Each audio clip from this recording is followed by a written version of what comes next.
ഇന്ന് തദ്വന ആശ്രമത്തിലത്തെ നമ്മൾ എല്ലാവരും ഇന്ന് വന്നിട്ടുള്ളത് കേരളത്തിലെ പ്രശസ്തരായിട്ടുള്ള സാമവേദ പണ്ഡിതൻ തോട്ടം കൃഷ്ണൻ നമ്പൂതിരി. അദ്ദേഹത്തിനുമായിട്ട് നമ്മൾ കുറച്ചേറെ സംസാരിച്ചു. സാമവേദത്തിനെ കുറിച്ചും അതിൽ ഉള്ള കേനോപനിഷത്തിനെ കുറിച്ചും അതിൻ്റെ അന്തരാർത്ഥങ്ങളെ കുറിച്ചൊക്കെ സംസാരിച്ചു. ഇപ്പോൾ കേരളീയ സമ്പ്രദായത്തിൽ സാമവേദ ആലാപനം ഇത് വളരെ ലുപ്തപ്രചാരമായിട്ട് ഇരിക്കുകയാണ്. ഒരു തപസ്യ പോലെ തോട്ടം കൃഷ്ണൻ നമ്പൂരിയും അദ്ദേഹത്തിന്റെ മകനും ഇത് കൊണ്ടു നടക്കുകയാണ്. അപ്പോൾ അവര് ഇന്ന് നമുക്ക് വേണ്ടിയിട്ട് ഈ സാമവേദത്തിലെ ഒരു സാമം കേരളീയ സമ്പ്രദായത്തില് നമുക്ക് വേണ്ടി ചൊല്ലുകയാണ്. അതിനുവേണ്ടി അവരെ സാദരം ക്ഷണിക്കുന്നു. കൃഷ്ണേട്ട, അത് എവിടുന്നാണ്, ഏത് സാമാണ് ചൊല്ലണമെന്ന് പറഞ്ഞതിന് ശേഷം ശിവകരൻ ചൊല്ലും. ഇത് സാമവേദത്തില് യാഗങ്ങൾക്ക് ഉപയോഗിക്കണ ഒരു സാമാണ് ചെല്ലുന്നത്.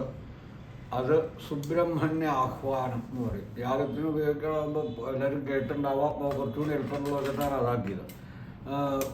ആ സുബ്രഹ്മണ്യ ആഹ്വാനം യാഗശാലയിലേക്ക് ഇന്ദ്രനെ ക്ഷണിച്ചു വരുത്തണ സുബ്രഹ്മണ്യൻ എന്നുള്ള ക്യാരക്ടർ ചെല്ലണ മന്ത്രമാണ്.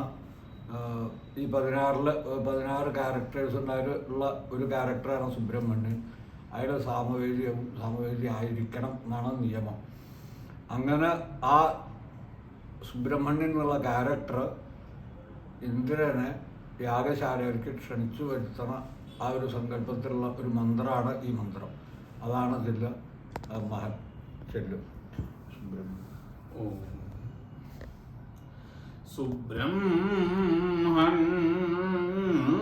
സുബ്രഹ്മണ്യോ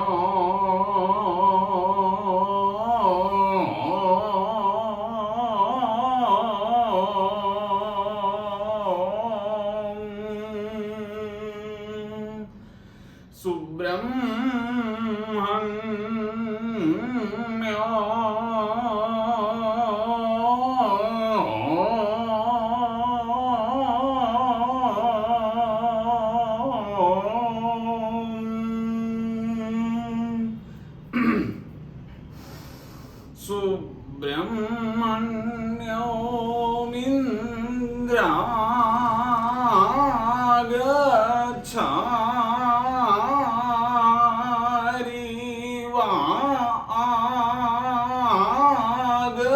ഇന്ദ്രാഗച്ഛ മേധാതി ധർമ്മേഷ വൃഷാണശ്വസ്യ മേനേ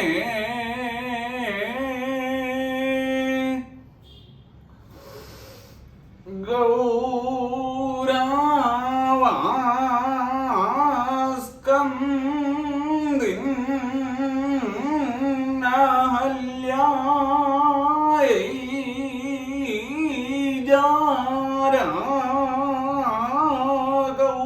കൗശിക ബ്രഹ്മണ കൗശിക ബ്രുവാണ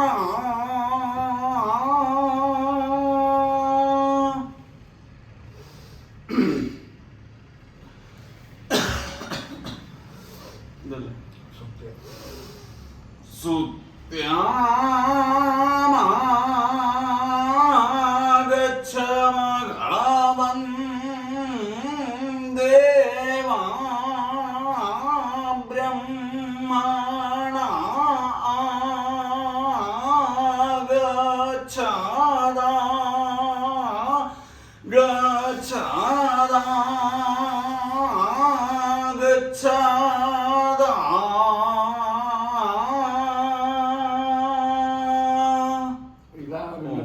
പേര് കൂട്ടിയിട്ടുണ്ട് ആ ഒടുക്കത്തെ ദിവസങ്ങളിൽ. അതിനാൾ ചെയ്യണു. ഇപ്പോൾ എന്താ കൃഷ്ണശർമ്മ അങ്ങനെയൊക്കെ ഉണ്ട്. അത് ആദ്യത്തെ 2-3 ദിവസം ഇങ്ങനെയാണ് ജില്ലാ ദിവസം. പിന്നെ നാളെ യാഗമായി, ഇന്ന് യാഗമാണ്, ഇപ്പം യാഗം നടക്കുകയാണ്, കൂട്ടാണ് ഇൻവൈറ്റ് ചെയ്യാൻ പറ്റും. അങ്ങനെയാണ് ക്ഷണിക്കുക. അതിലിപ്പോൾ ആദ്യത്തെ 2-3 ദിവസത്തേനും ബന്ധമുണ്ട്. ഇത് ആവർത്തിക്കണം. പിന്നെ അതെ, പിന്നെ ഇത് കഴിഞ്ഞിട്ടൊക്കെ അങ്ങനെയാണ് അതിൻ്റെ ഒരു സമ്പ്രദായം.